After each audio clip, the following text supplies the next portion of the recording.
Hello and welcome students, मैं जय कुमावत स्वागत करता हूं आप सभी का मिशन ज्ञान क्लासेस के ई लर्निंग प्लेटफॉर्म पर। तो चलिए बच्चे आगे बढ़ते हैं। लास्ट क्लास में हमारी बात हो रही थी कि सर हमने पहले वर्ब को अलग अलग टाइप से पढ़ा, फिर वर्ब को हमने एक जगह जो है वो कंक्लूसिव पार्ट में समझने का प्रयास किया, जहां से हमारी बातचीत हो चुकी थी मेन वर्ब की रिगार्डिंग। मेन वर्ब में हमने सबसे पहले बात की कि सर मेन वर्ब जो मुख्य क्रिया है वो सेंटेंस को फ्रेम करने के लिए सबसे पहली बातचीत होगी, मतलब कंपल्सेशन किसका है, मेन वर्ब का है। अगर सर हेल्पिंग वर्ब दी हुई हो तो क्या करेंगे भाई, मेन वर्ब तो उसके साथ भी पेयर होगी। और अगर सर सिर्फ हेल्पिंग वर्ब दी हुई हो तो क्या करेंगे, तो उसके बारे में हम लोग बातचीत करने वाले हैं। फिलहाल मैं बात करूं मेन वर्ब की रिगार्डिंग, हमने 5 टाइप पढ़े आपके वर्ब की, फर्स्ट, सेकंड, थर्ड, फोर्थ और फिफ्थ फॉर्म, जिसमें से पहली अपन ने बेस या प्रेजेंट फॉर्म कहा, सेकंड अपन ने जो है वो पास्ट, थर्ड अपन ने पास्ट पार्टिसिपल, फोर्थ अपन ने आईएनजी और फिफ्थ अपन ने एसईएस या आईईएस फॉर्म कहा। इसके साथ साथ में हमने इनको टेंस से लिंक करके भी देखा कि मेन वर्ब में टेंस तो काम आएगा, जो है वो टेंस में मेन वर्ब तो काम आएगी। उस कंडीशन में हम किन मेन वर्ब का यूज किस टेंस में करेंगे, तो आपके जो टोटल टेंस है वो जो 3 पार्ट हैं, जिसको 4-4 पार्ट में बांटा गया, यानी टोटल हो गए 12, और 12 पार्ट्स की अगर बात करें तो वहां हम सबसे पहले बात करेंगे किसकी रिगार्डिंग, सर हम सबसे पहले बात करेंगे किसकी रिगार्डिंग कि सर आपकी जो 6 जगह है वो वर्ब की फर्स्ट फॉर्म के साथ में आईएनजी आएगा, यानी आपका कॉन्टिन्यूस जहां लगा हुआ हो, present continuous, past continuous, future continuous, present perfect continuous, past perfect continuous and future perfect continuous. तो ये आपका क्या हुआ, आईएनजी को जो है वो लेकर चलेगा वर्ब के तौर पे, मेन वर्ब के तौर पे। अगर सर परफेक्ट लगा हो, present perfect, past perfect, future perfect, तो आपका क्या होगा, वर्ब की थर्ड फॉर्म आपको दिखाई देगी। मतलब नो टेंस की मेन वर्ब तैयार हो गई है, जिसमें हम बात करने वाले हैं किसके बारे में, सर एकमात्र ऐसा टेंस जिसमें हम बात करेंगे किसके बारे में कि सर आपकी वर्ब की सेकंड फॉर्म यूज आएगी, वो पास्ट इंडेफिनिट है। एंड द लास्ट वन आपकी बात करें कि सर वर्ब की फर्स्ट फॉर्म या एसईएस या आईईएस जो है वो इंडेफिनिट सेंस में यूज की जाती है। वर्ब की जो 5वीं फॉर्म है एसईएस या आईईएस है, वो सिर्फ प्रेजेंट इंडेफिनिट टेंस में ही यूज की जाएगी, इसके अलावा इसका कोई भी यूज नहीं है। चलिए बात करते हैं इसके ठीक बाद में। हमने फाइनाइट कैटेगरी में पहली जो बात की थी वो मेन वर्ब के रिगार्डिंग की थी। फाइनाइट कैटेगरी में पहली जो बात की थी वो मेन वर्ब के रिगार्डिंग की थी। दूसरी बातचीत भी कर लेते हैं भाई। दूसरी बातचीत हमने की थी सर एक्सिलरी वर्ब आपने पढ़ाया था, अब ये बता दो कि एक्सिलरी वर्ब क्या होता है। अगर बात करें किसके बारे में, एक्सिलरी वर्ब के बारे में, तो सबसे पहले तो ये समझो कि एक्सिलरी वर्ब क्या होता है और कितनी इसकी संख्या होती है। तो आओ देखते हैं इसके बारे में। देखो भाई, जो एक्सिलरी वर्ब हैं उनकी टोटल संख्या जो होती है वो होती है 24, वो होती है 24। अच्छा, अगर 24 को 2 भागों में अपन डिवाइड करें तो एक भाग जो है वो आपका कहलाएगा हेल्पिंग वर्ब, एक भाग आपका कहलाएगा हेल्पिंग वर्ब और दूसरा भाग आपका कहलाएगा आपका मॉडल वर्ब। आपका क्या कहलाएगा, मॉडल वर्ब। तो आओ देखते हैं इन पार्ट्स को, आओ देखते हैं इन पार्ट्स को कि सर इनको और कैसे मैं जो है वो समझ सकता हूं, किसकी संख्या कितनी, कैसे कैसे इनमें जो है वो हेल्पिंग वर्ब या इसका जो है वो पार्ट बनता है। मेन वर्ब की बात हम कर चुके हैं भाई, मेन वर्ब की बात हम कर चुके हैं। अब तो पार्ट को अलग अलग करके हेल्पिंग वर्ब और मेन वर्ब की बात करें तो हेल्पिंग वर्ब आपकी हुई 11, मेन वर्ब आपकी मॉडल वर्ब जो हुई वो 13। बोलो ठीक हुआ हमारी बातचीत, 11 और 13 कितने हो गए सर, 24 हो गए। अब ये आपकी जो 11 हेल्पिंग वर्ब है वो कौन कौन सी है, 11 जो हेल्पिंग वर्ब है वो कौन कौन सी है, अगर इसके बारे में हम लोग बातचीत करें तो हमें सबसे पहले जो हमारे सामने बात निकल कर आएगी सर, एक होती है डू की फॉर्म, एक होती है बी की फॉर्म और एक होती है आपकी हैव की फॉर्म। एक होती है डू की फॉर्म, एक होती है बी की फॉर्म और एक होती है हैव की फॉर्म। देखो जी, डू हुआ आपका, डज हुआ आपका और डिड हुआ, ठीक है सर। इज हुआ आपका, एम हुआ, इज एम आर, वॉज और वर। हैव की अगर बात करें तो आपका हैव,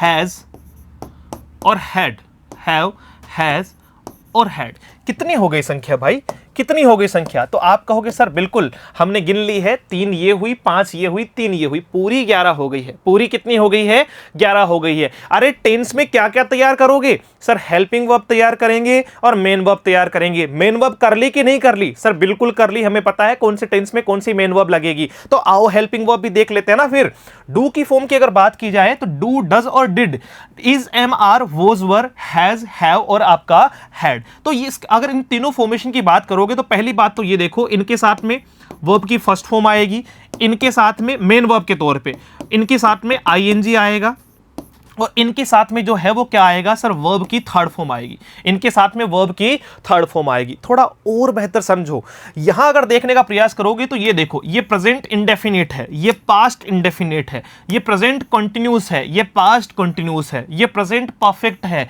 ये पास्ट परफेक्ट है।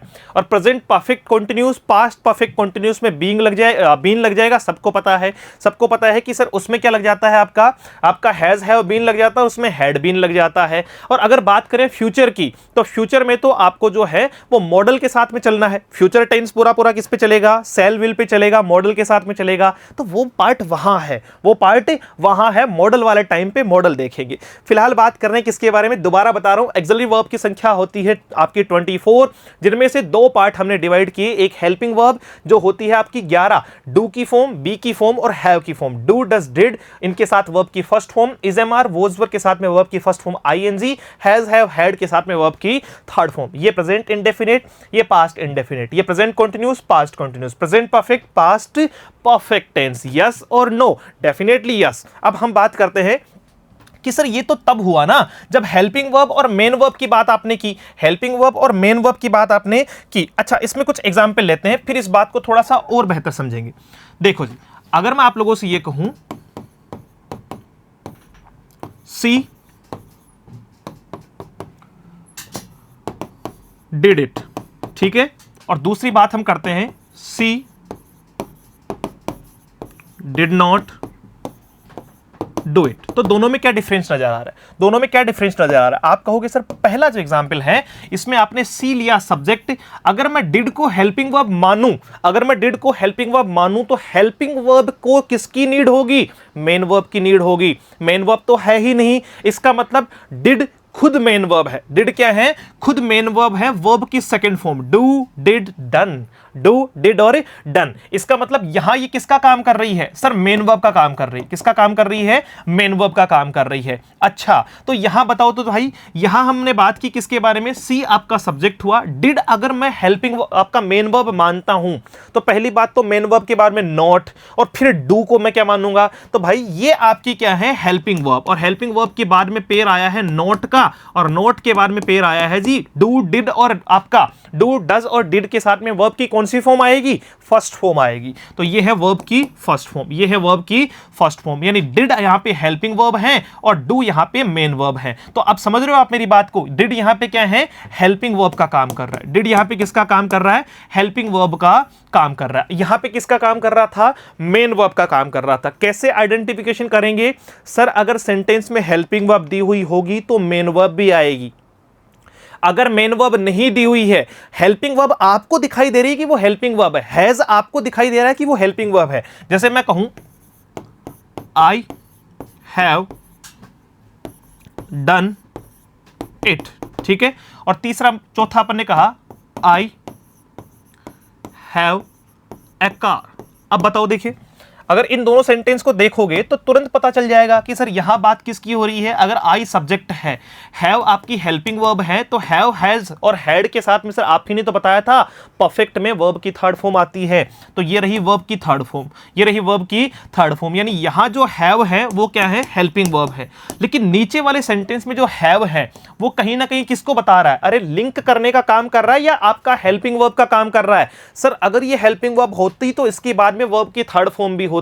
इसका मतलब हैव यहां पे जो है वो सिर्फ जो है वो पोजीशन के लिए किसकी बात कर रहा है? पोजीशन के तौर पे मेन वर्ब का काम कर रहा है। पोजीशन के तौर पे किसका काम कर रहा है? मेन वर्ब का काम कर रहा है। आ रही है बात समझ में? डेफिनेटली बात समझ में आई होगी कि आपकी जो हेल्पिंग वर्ब है, आपकी जो हेल्पिंग वर्ब है वो किसका काम कर सकती है? वो मेन वर्ब का भी काम कर सकती है। किसका काम कर सकती है? मेन वर्ब का भी काम कर सकती है। तो आओ इस बात को देख लेते हैं किस तरीके से इसको स्पेसिफिक वे में हम समझने का प्रयास करते हैं। देखो भाई, अगर बात करें, नोट करें इस बात को कि अगर हेल्पिंग वर्ब मेन वर्ब का काम करें, हेल्पिंग वर्ब मेन वर्ब का काम करें, तो कैसे इस बात को हम जो है वो डिसाइड करेंगे। तो सबसे पहले बात करेंगे किसके बारे में, हेल्पिंग वर्ब अगर मेन वर्ब का काम करे तो मेन वर्ब की कितनी फॉर्म थी सर, 5 फॉर्म थी। कौन कौन सी, वर्ब की फर्स्ट फॉर्म सर आपने बताई थी, वर्ब की सेकंड फॉर्म आपने बताई थी, वर्ब की थर्ड फॉर्म, वर्ब की फोर्थ फॉर्म और वर्ब की फिफ्थ फॉर्म आपने बताई थी, ठीक है। और यहां पे बात करते हैं किसके बारे में, वर्ब के बारे में। यहां बात करते हैं किसके बारे में, वर्ब के बारे में। अब देखो पहला आपका कौन सा था, डू की फॉर्म थी। पहली आपकी कौन सी फॉर्म थी, डू की फॉर्म थी। दूसरी आपकी जो है वो बी की फॉर्म थी और तीसरी आपकी जो है वो हैव की फॉर्म थी। तीसरी आपकी किसकी फॉर्म थी, हैव की फॉर्म थी। बताओ देखिए, डू की फर्स्ट फॉर्म क्या होती है सर, डू होती है। सेकंड क्या हो जाएगी, डिड हो जाएगी। थर्ड क्या हो जाएगी, डन हो जाएगी, डू डिड डन। फोर्थ क्या हो जाएगी, फिर डूइंग हो जाएगी। फोर्थ क्या हो जाएगी, डूइंग हो जाएगी। और फिफ्थ क्या हो जाएगी, डज हो जाएगी। फिफ्थ क्या हो जाएगी, डज हो जाएगी। वैसे ही बी की फर्स्ट फॉर्म क्या होती है सर, फर्स्ट फॉर्म होती है is am are. First form क्या होती है, इज एम और आर। सेकंड फॉर्म क्या होती है सर, सेकंड फॉर्म होती है आपकी वॉज और वर, वॉज और वर। थर्ड फॉर्म क्या होती है सर, थर्ड फॉर्म होती है इसकी बीन। फोर्थ क्या होगी सर, फोर्थ होगी इसकी बीइंग। और फिफ्थ क्या होगी, फिफ्थ इसकी होगी सर बी, फिफ्थ इसकी होगी बी। वैसे ही हैव की फर्स्ट फॉर्म क्या होती है सर, हैव की फर्स्ट फॉर्म हैव होती है। सेकंड फॉर्म क्या होती है, सेकंड फॉर्म आपकी हैड होती है। थर्ड क्या होती है, थर्ड फॉर्म आपकी हैड होती है। फोर्थ फॉर्म आपकी क्या होती है, हैविंग होती है। और फिफ्थ फॉर्म आपकी क्या हो जाएगी, हैज हो जाएगी। क्या सर हैविंग लिखना पॉसिबल है, तो ये कुछ कंडीशन में पॉसिबल है, जिसका जिक्र हम करेंगे आपके प्रेजेंट कॉन्टिन्यूअस टेंस में, आपके प्रेजेंट कॉन्टिन्यूअस टेंस में। यानी यहां से हम एक नई बात को सीखने का प्रयास कर रहे हैं कि यदि आपकी हेल्पिंग वर्ब का यूज मेन वर्ब की तरह किया जाए, यदि आपका हेल्पिंग वर्ब जो है वो मेन वर्ब की तरह काम आए, तो फिर वो किस तरीके की फॉर्म बनाएगा, वो किस तरीके की फॉर्म बनाएगा। तो समझ में आ रही है आपको किस तरीके की फॉर्म बनाएगा। डेफिनेटली आपको ये बात समझ में आई होगी, डेफिनेटली आपको ये बात समझ में आई होगी कि सर मेन वर्ब की तरह अगर ये काम करेगी, मेन वर्ब की तरह अगर ये काम करेगी, तो फिर कैसी फॉर्म ये बनाएगा, कैसी फॉर्म ये बनाएगा। ये हुई आपकी वर्ब की थर्ड फॉर्म, ये हुई फोर्थ एंड ये हुई आपकी फिफ्थ फॉर्म, ये हुई आपकी फिफ्थ फॉर्म। बोलो क्लियर फटाफट से। हेल्पिंग वर्ब अगर मेन वर्ब का काम करे तो कर सकती है, मेन वर्ब का काम कर सकती है। यानी आपकी जो हेल्पिंग वर्ब का पार्ट है एक्सिलरी वर्ब में, हेल्पिंग वर्ब की जो 11 हेल्पिंग वर्ब है वो 11 की 11 मेन वर्ब भी हो सकती है। देखो ये भी तो हेल्पिंग वर्ब है, ये भी हेल्पिंग वर्ब है, ये भी हेल्पिंग वर्ब है, ये हेल्पिंग वर्ब है, ये हेल्पिंग वर्ब है आपकी, इसके अलावा ये भी क्या है, हेल्पिंग वर्ब है। तो 11 हेल्पिंग वर्ब 11 मेन वर्ब का भी काम कर सकती है। आइडेंटिफिकेशन क्या होगा कि सर अगर हेल्पिंग वर्ब आई तो साथ में मेन वर्ब आएगी, और मेन वर्ब आई तो अकेला सेंटेंस फ्रेम हो सकता है, अकेला सेंटेंस फ्रेम हो सकता है। कोई डाउट बचा? बिल्कुल नहीं बचेगा, बिल्कुल भी नहीं बचेगा। इसका एग्जांपल हम पहले ही कर चुके हैं, इसका एग्जांपल हम पहले ही कर चुके हैं। यहां ये हेल्पिंग वर्ब है तो इसके साथ मेन वर्ब आएगी। यहां ये हेल्पिंग वर्ब के बाद में आपको मेन वर्ब दिखाई नहीं दी, इसका मतलब ये खुद मेन वर्ब है। यहां ये हेल्पिंग वर्ब है तो इसके बाद मेन वर्ब आएगी। यहां ये हेल्पिंग वर्ब नहीं है, क्यों? क्योंकि इसमें सर मेन वर्ब का पोर्शन हमें दिखाई नहीं दे रहा। वर्ब की कौन सी फॉर्म आएगी ये भी आपको बता दिया, बोलो हाँ कि ना। कॉन्टिन्यूअस में आईएनजी, परफेक्ट में वर्ब की थर्ड फॉर्म, इंडेफिनेट में पास्ट में तो जो है वो वर्ब की सेकंड फॉर्म, प्रेजेंट में जो है वो वर्ब की फर्स्ट फॉर्म। होपफुली ये सारी चीजें आपको क्लियर होगी। अब बात करते हैं इसके सेकंड पार्ट की। क्यों? क्योंकि सर हमने देखो हेल्पिंग वर्ब में 11 हेल्पिंग वर्ब तो पढ़ ली, लेकिन सर आपने अभी मॉडल वर्ब छोड़ रखा है। क्या छोड़ रखा है? मॉडल वर्ब छोड़ रखा है। तो आओ मॉडल वर्ब पढ़ते हैं। फिर छोड़ेंगे क्यों हम? देखो भाई, अगर मॉडल वर्ब की बात करें, अगर मॉडल वर्ब की बात करें तो मॉडल वर्ब को कुछ इस तरीके से समझना कि मॉडल वर्ब की संख्या बता दी पहले, तो कितनी हुई? 13। कितनी हुई? 13। अब इनको दो भागों में डिवाइड कर लेते हैं, दो भागों में मॉडल को डिवाइड कर लेते हैं। मॉडल दो टाइप से डिवाइड हो जाएगा। मॉडल भी तो वर्ब है ना, मॉडल भी क्या है? वर्ब है। इसलिए इसको यहीं पे जो है वो बेसिक इसका क्लियर करवा रहे हैं, बाकी मॉडल का टॉपिक तो अलग से पढ़ेंगे। फिलहाल ये बता रहे हैं कि मॉडल कैसे यूज होते हैं। तो 13 जो मॉडल है उनमें से 10 तो आपके किसका काम करते हैं? हेल्पिंग वर्ब का काम करते हैं। किसका काम करते हैं? हेल्पिंग वर्ब का काम करते हैं। 10 मॉडल आपके जो है वो हेल्पिंग वर्ब का काम करते हैं। बाकी के बचे 3 मॉडल, बाकी के बचे 3 मॉडल वो मार्जिनल हैं। वो क्या है? मार्जिनल मॉडल है। मार्जिनल मॉडल होते हैं 3। कहने का मतलब क्या है कि ये जो है वो पार्ट टाइम 2 जगह जॉब करते हैं। ये जो है वो मार्जिनल कौन है? जो पार्ट टाइम 2 जगह जॉब करते हैं, मतलब 2 काम करते हो। ये जो 10 हैं वो सिर्फ एक ही काम करते हैं। इनका काम क्या है? Helping verb. इनका काम क्या है? Helping verb. आओ तो देखते हैं। देखिए कौन सा है? केन हो गया आपका, कुड हो गया, शैल हो गया आपका, शुड हो गया, विल हो गया आपका, वुड हो गया, मे हो गया आपका, माइट हो गया,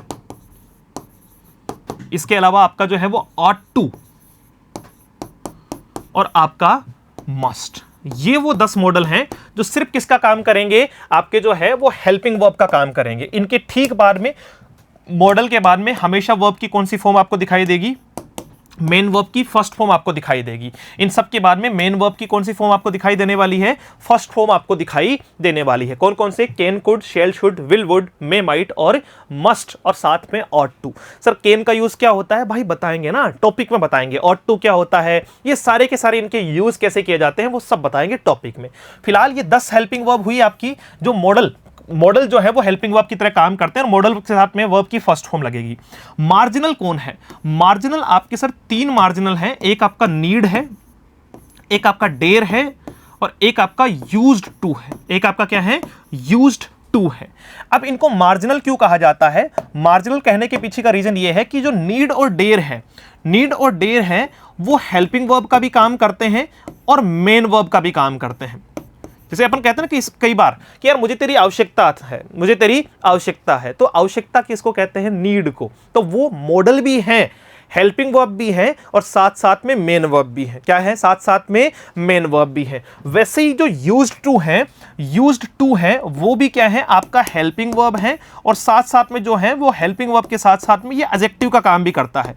ये किसका काम करता है, एडजेक्टिव का काम भी करता है, जिसको अपन सीखने वाले हैं, जिसको अपन समझने वाले हैं। क्लियर हुई बातचीत। अब देखो मॉडल से रिलेटेड एक आधा एग्जाम्पल लेके इस बात को तो पुख्ता कर लो, ये बात तो समझ में आ जाए।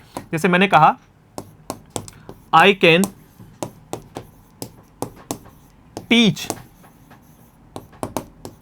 English. I can teach English. You should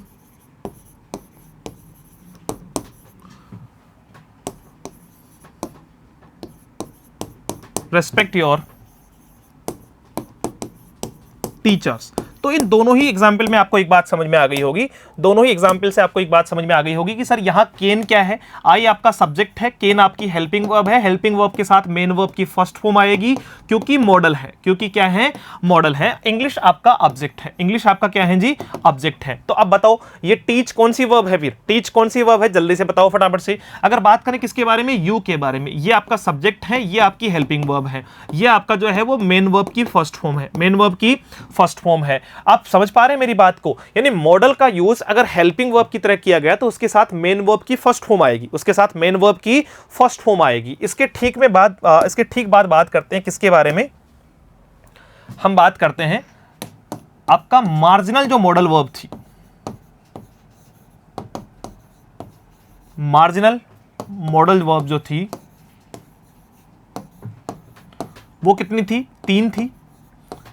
इन तीनों की बात कर लेते हैं, इन तीनों की बात कर लेते हैं कि सर मार्जिनल मॉडल जो है वो क्या है, मार्जिनल मॉडल क्या है। अब ये जो मार्जिनल मॉडल है उसमें सबसे पहले बात करेंगे फर्स्ट पॉइंट पे नीड एंड डेयर की, need and dare, need and dare, जिसको अपन ने क्या कहा था कि सर ये जो है नीड और जो डेयर है वो आपका किसका काम करता है, हेल्पिंग वर्ब का भी काम करता है, और साथ साथ में मेन वर्ब का भी काम करता है, साथ साथ में मेन वर्ब का भी काम करता है। आओ देखते हैं इसको। अगर मैं एग्जाम्पल की बात करूं, जैसे मैंने कहा सी नीड्स हर हेल्प, क्या समझे, आई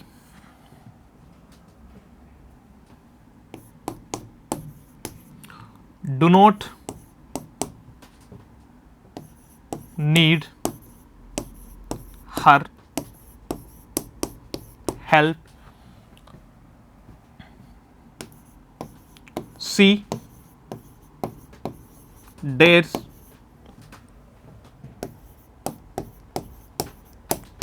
to speak, they do not dare to call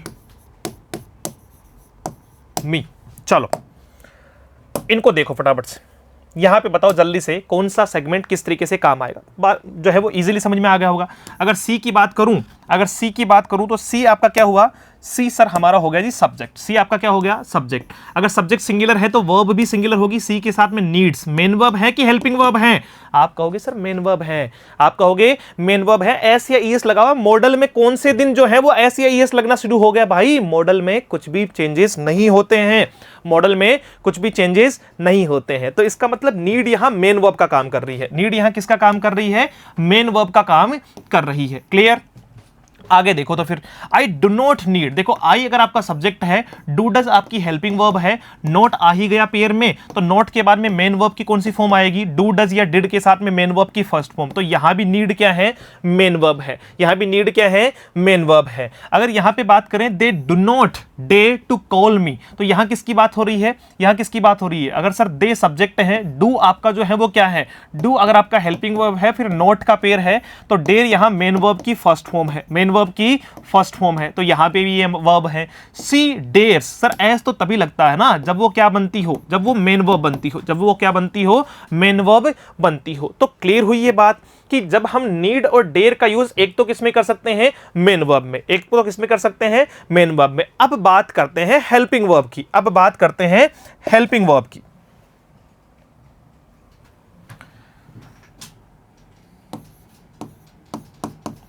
अगर मैं यूं कहूं,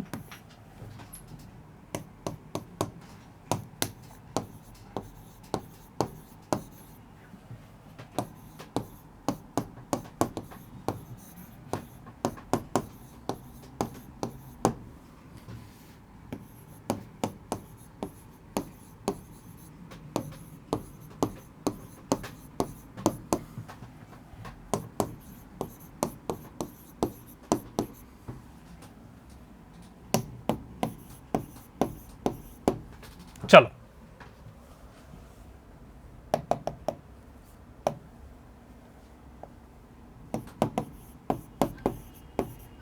अब बताओ, देखिए अब समझते हैं इस कॉन्सेप्ट को। भाई मजा आ रहा है कॉन्सेप्ट को सीखने में। अच्छा, ही के बाद में नीड आया, ही के बाद में क्या आया? नीड आया। पूरी बात सुनना, पूरी बात सुनना। यहां पे एक एरर पूछा जाता है, बेसिकली एक एरर पूछा जाता है, और वो एरर क्या है? ही तो सब्जेक्ट हो गया, ही तो क्या हो गया? सब्जेक्ट। सर अगर नीड को मैं मेन वर्ब मानता, नीड को मैं मेन वर्ब मानता, तो एक दो चीजें यहां पे दिखाई दे रही होगी। एक मेन वर्ब के बाद में नॉट, एक मेन वर्ब के बाद में नॉट कहां से आ रहा है सर? दूसरा ही के हिसाब से तो नीड्स आना चाहिए था। ही के हिसाब से तो क्या आना चाहिए था? या तो नीड्स आना चाहिए था, या वर्ब की सेकंड फॉर्म नीडेड होनी चाहिए थी। क्या होनी चाहिए थी? नीडेड होनी चाहिए थी।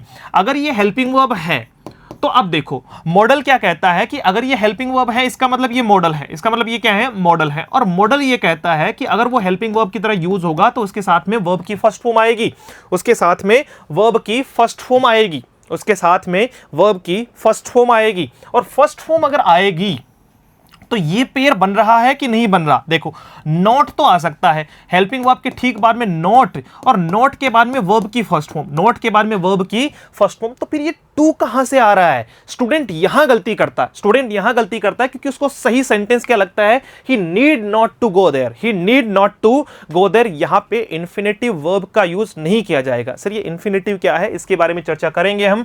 फिलहाल बात करते हैं कि यहां टू का यूज करना बिल्कुल अनऑथेंटिक है। सीधा सेंटेंस क्या लिखा जाएगा? He need not go there, he need not go there. क्यों? क्योंकि मॉडल के बाद में नेगेटिव में नॉट आ गया, लेकिन मॉडल के साथ में वर्ब की फर्स्ट फॉर्म का पेयर चाहिए मुझे। टू वगैरह से कोई मतलब नहीं, टू वगैरह से कोई मतलब ही नहीं है। तो सीधा क्या लिखेंगे? नीड के बाद में वर्ब की फर्स्ट फॉर्म, नीड के बाद में वर्ब की फर्स्ट फॉर्म। सेकंड देखो, देखिए अगर राहुल के बाद में वही बात, सर अगर ये हेल्पिंग वर्ब नहीं होती तो फिर इसके साथ में नॉट कहां से आता? अगर ये हेल्पिंग वर्ब है और इसके बाद में नॉट का पेयर भी है तो फिर आपका टू स्पीक आना गलत हुआ, टू स्पीक आना आपका गलत हुआ। सीधा वर्ब की फर्स्ट फॉर्म का पेयर आएगा, सीधा वर्ब की फर्स्ट फॉर्म का पेयर आएगा। तो क्या हो जाएगा आपका? हेल्पिंग वर्ब के साथ वर्ब की फर्स्ट फॉर्म। यानी यहां ये जो नीड और डेयर है वो किसका काम कर रहे हैं? हेल्पिंग वर्ब का काम कर रहे हैं। क्या कर रहे हैं? हेल्पिंग वर्ब का काम कर रहे हैं। तो हमेशा इस बात को ध्यान रखो, नोट करके इस बात को लिख लेना, इंपॉर्टेंट करके इस बात को लिख लेना कि जब भी नीड और डेयर, जब भी नीड और डेयर का यूज, नीड और डेयर का यूज जो है वो किसके तौर पे किया जाता है? हेल्पिंग वर्ब के तौर पे किया जाता है। तो इसके ठीक बाद में आपको नॉट दिखाई देगा और फिर आपका वर्ब की फर्स्ट फॉर्म दिखाई देगी, आपको वर्ब की फर्स्ट फॉर्म दिखाई देने वाली है, ना कि टू प्लस वर्ब की फर्स्ट फॉर्म, ना कि टू प्लस आपकी या देखो इसको और लिख देते हैं helping verb plus not plus two plus verb की फर्स्ट फॉर्म। क्या ये सही होगा? तो आप कहेंगे सर बिल्कुल भी सही नहीं होगा, ऐसी बातचीत का हमारे पास में कोई भी तोड़ नहीं है। ये तो हुआ गलत और ये हुआ बिल्कुल सही। यानी आपको ठीक बाद में जो है वो किसका पेयर चाहिए? वर्ब की फर्स्ट फॉर्म का पेयर चाहिए, आपको टू प्लस वर्ब की फर्स्ट फॉर्म का पेयर नहीं चाहिए। टू प्लस वर्ब की फर्स्ट फॉर्म का पेयर नहीं चाहिए। क्लियर है? डेफिनेटली बहुत बढ़िया तरीके से आपने इस बात को सीखा होगा। तो नेक्स्ट देखो फिर एक बार, अब बात करते हैं लास्ट एंड फाइनल पॉइंट के बारे में एक्सिलरी वर्ब से रिलेटेड, जो हमारा कौन सा था? Used to. यूज्ड टू, अगर बात करें यूज्ड टू की तो इसकी दो खासियत है। इसकी दो खासियत है, हम ही ने बताई थी कि सर एक तो ये क्या हो सकता है, खुद हेल्पिंग वर्ब हो सकता है। दूसरा इसकी खासियत क्या है कि सर ये एडजेक्टिव की तरह काम आता है। किसकी तरह काम आता है? एडजेक्टिव। एडजेक्टिव मतलब जो नाउन की विशेषता बताएगा, नाउन को एडिशनल इंफॉर्मेशन देगा। अब यूज्ड टू अगर हेल्पिंग वर्ब है तो वो एक ऐसा मॉडल है, यूज्ड टू एक ऐसी आदत के लिए जो है वो मॉडल के तौर पे यूज किया जाता है जो पास्ट में थी अब नहीं है। कौन सी आदत? जो पहले थी अब नहीं है। जैसे मैं कहूं I used to run fast when I was young, जब मैं युवा था तो मैं तेज दौड़ता था, तो अब मैं युवा नहीं हूं, मैं तेज नहीं दौड़ता। I used to smoke in the college, मैं कॉलेज में स्मोक करता था, इसका मतलब अब नहीं करता हूं। कॉन्ट्राडिक्टरी है ये। पास्ट की एक ऐसी आदत जो पहले थी अब नहीं है, तो इसमें यूज किया जाता है यूज्ड टू का। यूज्ड टू का आओ देखते हैं फटाफट से। फिर हेल्पिंग वर्ब के तौर पे हो सकता है और दूसरा एडजेक्टिव के तौर पे हो सकता है। एग्जांपल से इस बात को समझने का प्रयास करें। जैसे मैंने कहा I used to smoke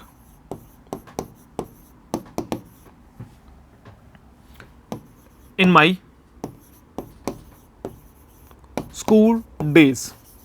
I use to smoke in my school days. वैसे मैं यूजुअली बता दूं, smoking is injurious to health, smoking नहीं करनी चाहिए और दूसरों को भी ना करने के लिए जो है वो प्रेरित करना चाहिए। सिर्फ सेंटेंस की बात है, सिर्फ सेंटेंस की बात है। यहां किसी को ये तो नहीं लग रहा कि सर यूज्ड के बारे में देखो आपने तो टू लिखा है, तो टू क्यों लिखा भाई? यूज्ड और ought to और used to, ये दोनों पहले से टू की फॉर्मेशन लिए हुए हैं। ये पहले से टू की फॉर्मेशन लिए हुए हैं, इनके साथ का टू नहीं हटाएंगे, इनके साथ का टू नहीं हटाएंगे। दूसरा क्या है?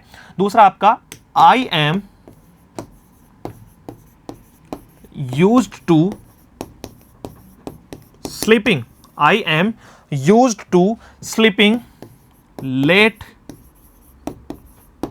at night, I am used to sleeping late at night। अगर इसकी बात करें तो यहां तो देखो used to क्या है? Helping verb. इसके ठीक बाद में क्या आया? मेन वर्ब की फर्स्ट फॉर्म, तो बन गया पेयर। हेल्पिंग वर्ब के साथ मेन वर्ब की फर्स्ट फॉर्म, बिल्कुल ठीक बात है, मॉडल की तरह काम आ रहा है। यहां ये क्या है? मॉडल की तरह काम आ रहा है। लेकिन वहीं दूसरे जो है वो तरीके से देखूं, दूसरे साइड से देखूं तो यहां पता चलेगा आई के बाद आया है आपका एम, आई के बाद आपका आया है एम। इसका मतलब आई अगर सब्जेक्ट है और एम आपकी वर्ब आ चुकी है, एम आपकी वर्ब आ चुकी है, तो यूज्ड टू का यूज दो ही सेगमेंट में होगा, या तो हेल्पिंग वर्ब। अगर ये हेल्पिंग वर्ब होता तो इसके बाद में आपको वर्ब की फर्स्ट फॉर्म के साथ में आईएनजी थोड़ी दिखता? नहीं सर, फिर तो क्या दिखता? हमें वर्ब की फर्स्ट फॉर्म दिखती। यहां ये जो वर्ब की फर्स्ट फॉर्म के साथ में आईएनजी है, ये आपको बहुत अच्छे से समझ में आएगा जब हम आपका जो है वो नॉन फाइनाइट वर्ब की बात कर लेंगे, जेरेंड सीख लेंगे, तो ये चीज और क्लियर हो जाएगी। इसको अपन और जो है वो क्लियर कर लेंगे। फिलहाल हम बात करें कि सर अगर ये नाउन है, अगर ये नाउन है तो यूज्ड टू नाउन को एडिशनल इंफॉर्मेशन देने के लिए किसका काम करेगा? ये जो है वो आपके एडजेक्टिव का काम करेगा। किसका काम करेगा? आपके जो है वो एडजेक्टिव का काम करेगा। डेफिनेटली क्लियर है? बहुत बढ़िया तरीके से ये बात आपको क्लियर होगी, बहुत बढ़िया तरीके से ये बात आपको क्लियर होगी। बोलो डन है? कोई दिक्कत नहीं है इसमें? नहीं है सर। तो यहां ये यूज्ड टू किसका काम कर रहा है? एडजेक्टिव का काम कर रहा है। किसका काम कर रहा है? एडजेक्टिव का। और ये स्लीपिंग किसका काम कर रहा है? नाउन का। एम किसका काम कर रहा है सर? मेन वर्ब का। एम किसका काम कर रहा है? मेन वर्ब का। तो ये सारी की सारी जो बातचीत थी, कंप्लीटली जो हमने अभी तक बातचीत की वो किसके बारे में की? आज का पूरा सेशन डेडिकेटेड था जो है वो एक्सिलरी वर्ब को लेकर। क्यों? क्योंकि स्टूडेंट में डिफरेंट टाइप के मिथ होते हैं कि सर कैसे रट लूं क्या सर? आप कहो तो सर रट लूं, चार्ट बना लूं, ये कर लूं, भाई तुम्हें जरूरत ही नहीं पड़ेगी, तुम्हें जरूरत ही नहीं पड़ेगी अगर तुमने ये समझ लिया कि मेन वर्ब और एक्सिलरी वर्ब में क्या डिफरेंस है, किसका सेगमेंट कैसे आता है। मॉडल का यूज हम सीखेंगे। मॉडल हेल्पिंग वर्ब भी हो सकता है। मॉडल में से 3 ऐसे वर्ड हैं जो हेल्पिंग वर्ब के साथ साथ में बाकी दूसरा काम भी कर लेते हैं पार्ट टाइम के तौर पे, जैसे मेन वर्ब का काम कर लेते हैं नीड और डेयर, और यूज टू काम कर लेता है एडजेक्टिव का। और वैसे ही हमने बात की कि सर जो हेल्पिंग वर्ब आपने बताई थी एक्सिलरी वर्ब में, जो हेल्पिंग वर्ब 11 बताई थी, जिसमें डू की फॉर्म थी, बी की फॉर्म थी और आपकी हैव की फॉर्म थी, ये तीनों जो हैं वो मेन वर्ब का काम भी कर सकती है। कैसे पता चलेगा? सर मेन वर्ब आएगी तो सेंटेंस फ्रेम हो जाएगा, हेल्पिंग वर्ब अगर आएगी तो उसके साथ मेन वर्ब भी आएगी, उसके साथ मेन वर्ब भी आएगी। तो ये सारी बातचीत रही थी। आज का जो सेशन था वो एक्सिलरी वर्ब से रिलेटेड था। अब लेकर चलेंगे जो है वो एक नए सेशन को नए जोश और जुनून के साथ में, और कुछ और बेहतरीन सीखने का प्रयास करेंगे। Thank you so much, have a great day, see you soon in the next session. जय हिंद।